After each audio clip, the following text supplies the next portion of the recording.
और बीएमसी चुनाव से पहले एक बड़ी हलचल की खबर सामने आ रही है। फिर एक साथ आ रहा है पवार परिवार। तो एक बड़ी खबर और आ रही है महाराष्ट्र से, जहां पर एक साथ फिर से पवार परिवार आ रहा है। इस तरह की हलचल तेज हो गई है। शरद पवार और अजीत पवार एक साथ लड़ेंगे चुनाव। पुणे और पिंपरी जिले में एक साथ चुनाव लड़ेंगे शरद पवार और अजीत पवार। मुंबई में अजीत पवार ने उतारे अपने उम्मीदवार। महायुति से अलग होकर अजीत पवार ने अपने उम्मीदवार उतार दिए हैं। एक साथ फिर से आ रहा है पवार परिवार। तो मुंबई में अजीत पवार ने अपने उम्मीदवार उतारे हैं। शरद पवार और अजीत पवार एक साथ चुनाव लड़ेंगे। एक बार फिर से पवार परिवार एक साथ आ रहा है। बीएमसी चुनाव से पहले ये बड़ी हलचल मुंबई में।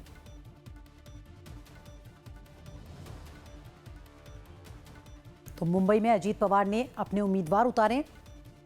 महायुति से अलग होकर उन्होंने अपने उम्मीदवार उतार दिए हैं। शरद पवार और अजीत पवार एक साथ चुनाव लड़ेंगे।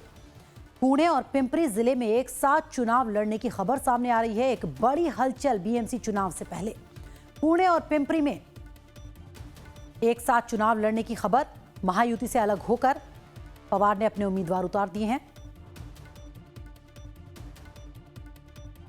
तो पुणे और पिंपरी जिले में एक साथ चुनाव लड़ने की ये बड़ी खबर आ रही है। बीएमसी चुनाव से पहले बड़ी हलचल। मुंबई में अजीत पवार ने अपने उम्मीदवार उतार दिए हैं महायुति से अलग होकर। सरिता मेरी सहयोगी जानकारी के साथ एक बार फिर से जुड़ गई हैं। सरिता, एक बड़ी खबर आ रही है मुंबई से। पवार परिवार फिर से एक साथ आ रहा है। कुछ सीटों पर एक साथ चुनाव लड़ेगा।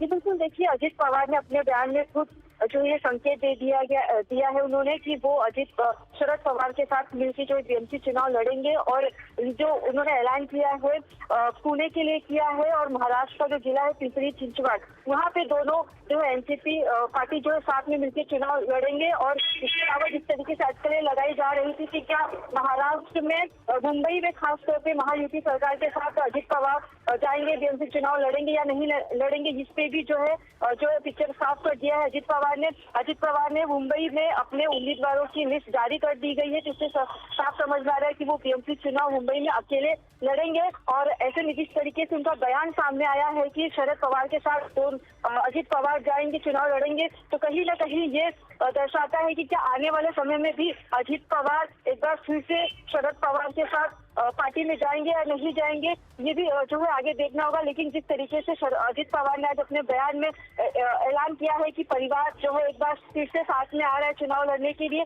ये जो है महाराष्ट्र की जो राजनीति है एक बार फिर से कहीं ना कहीं उथल। सरिता, यही बड़ा सवाल, महाराष्ट्र की राजनीति किस तरफ जाती नजर आ रही है। आज सुबह जो तस्वीरें आई थी, अजीत पवार शरद पवार एक साथ बैठे हुए नजर आ रहे हैं। इससे पहले ठाकरे बंधु भी एक साथ आ चुके हैं और अब ये लोग एक साथ आ रहे हैं।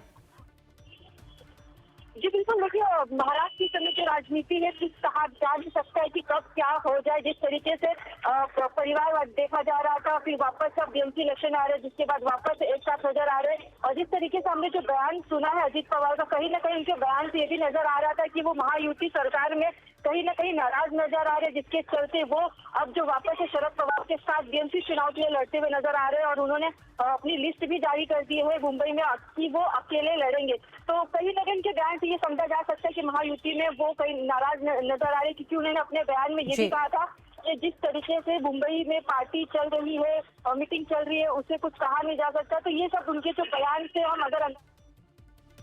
चलिए, शुक्रिया सरिता जानकारी देने के लिए। और एक और बड़ी खबर आ रही है। बांग्लादेश में हुई हिंसा का विरोध अब देश की राजधानी समेत